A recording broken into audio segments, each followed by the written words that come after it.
In Canada, just northwest of downtown Vancouver, lies a small island with a dark and heavy past. Deadman's Island, linked to Stanley Park by a short bridge and accessible at low tide, is the site of Vancouver's Naval Reserve Division, HMCS Discovery, which is closed to the public. And even in the heart of the city, it feels apart, a place defined by memory, legend, and loss. Long before settlers arrived, the Squamish people called it the Island of Dead Men. According to Chief Joe Capilano, a brutal conflict once unfolded here between northern and southern nations. The southern warriors kidnapped 200 women, children, and elders. In exchange, 200 young northern warriors offered themselves for the hostages' freedom.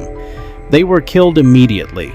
At dawn, the southern fighters returned to the battlefield and found the ground blooming with flaming fire flowers, as poet Pauline Johnson later recorded, blossoms said to pulse with the blood of the fallen. Terrified, the southern nation abandoned the island. For generations, the Squamish used the island as a burial ground, placing their dead in cedar boxes high in the trees. When settler John Morton explored the island in 1862, he found hundreds of these boxes scattered through the foliage and perched in branches. One crumbled at his touch, spilling ancestral bones at his feet. After hearing Capilano's stories of the massacre, Morton left convinced the island was cursed. By the 1870s, the remaining tree burials were removed and reinterred in what is now Stanley Park. As Vancouver grew, the island took on new layers of sorrow. Early settlers buried victims of the 1886 Great Vancouver Fire, Canadian Pacific Railway workers, and residents of Moodyville, Hastings Sawmill, and Granville Townsite beneath its trees. When smallpox swept the city in 1888, Deadman's Island became a quarantine station. Those who recovered returned home. Those who didn't remained forever. At the turn of the century, the island became the center of a long and bitter dispute. In 1899, American industrialist Theodore Ludgate leased the land from the federal government to build a lumber mill. Vancouver's mayor James Garden insisted the island was part of Stanley Park and not open for development.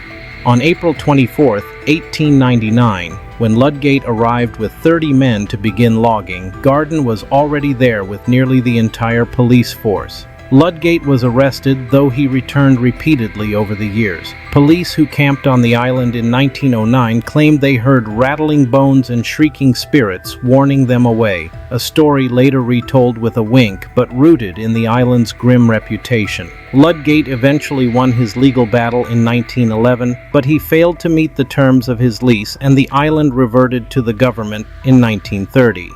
Through the early 1900s, squatters built shacks along the shoreline, and proposals for museums, memorials, amusement parks, and dance halls came and went. None were realized. The island remained a place of the dead and the forgotten.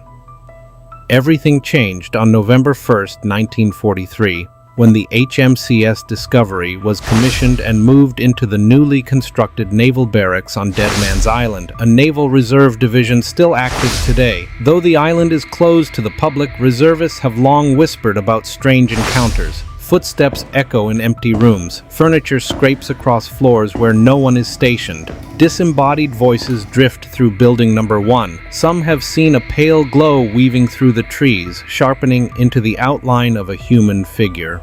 For a place layered with First Nations burials, early settler graves, smallpox victims, shipwrecked sailors, and decades of unmarked resting places, the stories feel almost inevitable. The city's lease on the island expired in 2007 and was renewed in 2008, with hopes of one day honoring its indigenous heritage or creating a maritime hub. Whatever its future, Deadman's Island remains what it has always been, a quiet, haunted witness to Vancouver's past, and a place where the dead have never fully left. Lemmetellya.